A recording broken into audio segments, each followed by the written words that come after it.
राज्यात आगामी पालिका निवडणुकांच्या पार्श्वभूमीवर ठाकरे बंधू एकत्र येण्याच्या चर्चा घडत असताना दुसरीकडे पवार कुटुंबियांनी एकत्र आले पाहिजे अशी भावना कार्यकर्त्यांकडून व्यक्त होतीये।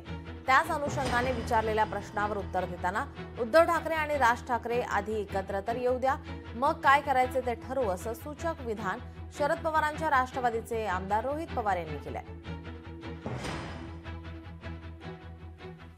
आधी एकत्र येऊ द्या, एकत्र आल्यानंतर मग काय करायचं हे आपण नंतर ठरवूया। आधी एकत्र येऊ द्या, एकत्र आल्यानंतर मग काय करायचं हे आपण नंतर ठरवूया। लोकसभा येईल पुढची, देशातलं वातावरण काय हे त्या ठिकाणी बघितलं जाईल।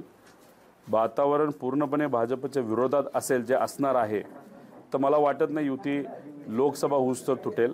पण विधानसभेला त्यांच्याच नेत्यांनी सांगितलेलं आहे भाजपच्या की महाराष्ट्रामध्ये विधानसभा एक हाती सत्ता आपल्याला आणायची, म्हणजे एकटंच त्यांना लढावं लागेल। त्यामुळे लोकसभेपर्यंत अंदाज घेतील। लोकसभेमध्ये भाजपच्या विरोधात वातावरण असलं तर या दोन पक्षाचा परत एकदा वापर केला जाईल आणि लोकसभेनंतर मात्र त्यांना वेगळं सोडलं जाईल असं वाटतं। लोकशाही मराठी ऐका, पहा, जागरूक रहा।